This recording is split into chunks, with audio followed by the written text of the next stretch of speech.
Aloha and welcome to my backyard vertical garden. It's January 15th here on the island of Kauai, and for winter time we've got a few things going on. You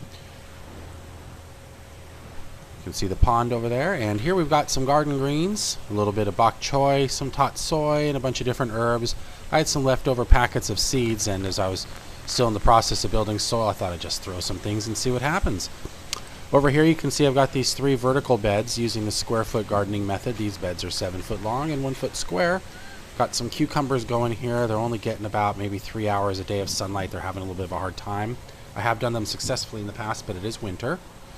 Here I've got a cherry tomato plant that I single stemmed initially, and then now I'm letting it go, and it is going. It's producing tons of fruits. Real happy with it, even considering that it's not getting full sun, so that is one option for those of you who do not get a lot of sun. At least you got a few hours, you can do cherry tomatoes. And this is the Sweet 100 variety, and you can see all the clusters that it's producing here. Fruit's very tender skinned, very delicious. Really enjoying this year's harvest on the Sweet 100s. And these are from seeds I saved from last year. Just spitting out seeds as I'm eating the fruit and walking around the garden, and decided to keep that volunteer, and boy, I'm glad that I did. So all the cucumbers that I'm growing here are different varieties of Japanese cucumbers, and the idea is for them to trellis up. I've done it in harvest before, and it's great. Even though we don't get that much sun, cucumbers can handle a little bit of shade. Plenty of male flower sets here, and should be expecting some female flowers to pop out pretty soon, and we'll get some fruits. But right now, as the plant's growing, it's initially just putting out male flowers. There on the right, I've got a little bit of cucumbers that didn't take. Planted them right around the solstice. Probably one of the worst times of the year to plant. Is here it was just really dark and they didn't take well, so I got to replant there.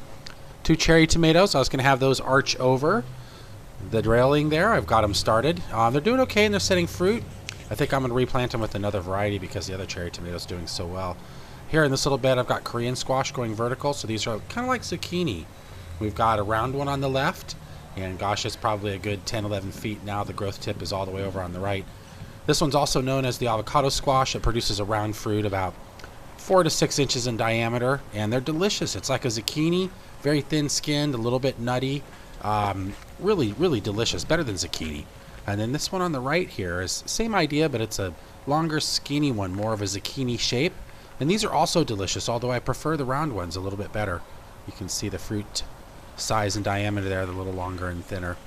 So zucchinis that grow on a vine, and you can trellis them. Hey, that's nice. A couple of peppers here. First one is the Hawaiian Nioi chili, and the second is the little Thai chili. This produces these tiny little red chilies, very similar to the Hawaiian Nioi chili. They're both great for cooking. Then over here in these grow buckets, I've got a longevity spinach in front, but those grow buckets are also going to have some of the vertical zucchini squash, the Korean squash.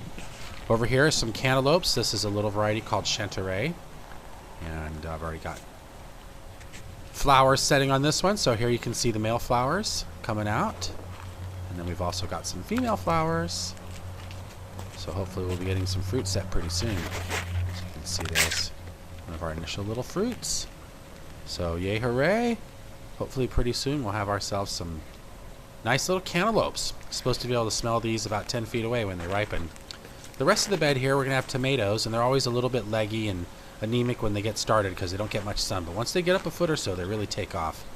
And of course here we're looking at the back side of the squash. You can see how it's at the top of the trellis and it's coming around, and I'm looping it back under. Don't want to take all the room for the longer one that will be coming. But you can see it's putting out fruits.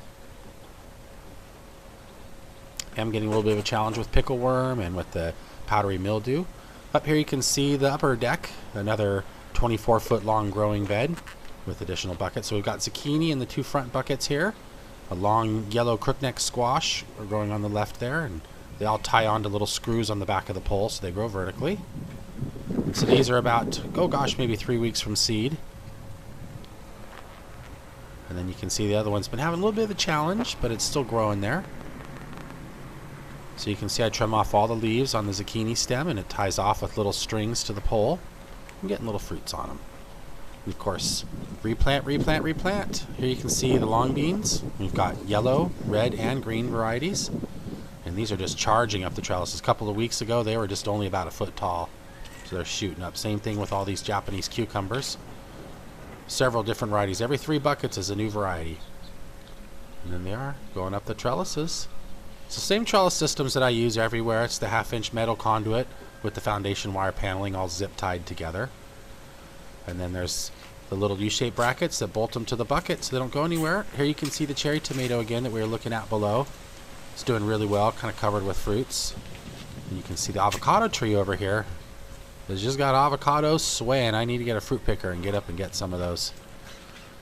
But the deck is jamming. The lower yard is not getting as much sun, but it's coming along.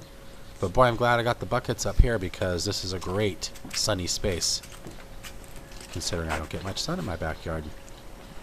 Okay, let's go take a look at the compost pile, where it all begins, of course. A good garden needs good soil fertility, and I've been blessed with all these leaves that fall from this big banyan tree that we've got here. So initially when I moved in, before I started the garden, the banyan leaves are kind of an irritant, but now they're a real asset. Boy, you can see how big the tree is, right? So I'm able to get some extra green grass locally, almost an unlimited supply, and I went and got a big pile with the truck the other day and mixed it in with some of the leaves that I've been saving up and got the new pile going on the left. Watered it. Of course, mixed all the layers in together like a lasagna. So there's the leaves, there's the grass. Mix it all together. Water each layer. Mix it up with the pitchfork. 24 hours later, we're at almost 160 degrees. So I'll mix this up about every week until it starts to cool down and then let it sit for a couple of weeks. After about 6 to 8 weeks, this is what you get. Nice finished compost. Of course, you run it through the screener to get out some of the bigger pieces, but it's all cooled down now and you got some really good, very rich soil to add to your garden. Excellent place for all your kitchen scraps. Throw them in the blender first, of course, to speed up the composting process. But you can do it even if you rent. And you can only garden in containers. There's always a way. Reach for the sun, I say. Go vertical with your container garden. And of course, add as much soil nutrients as possible to get the best results. Happy gardening. Aloha.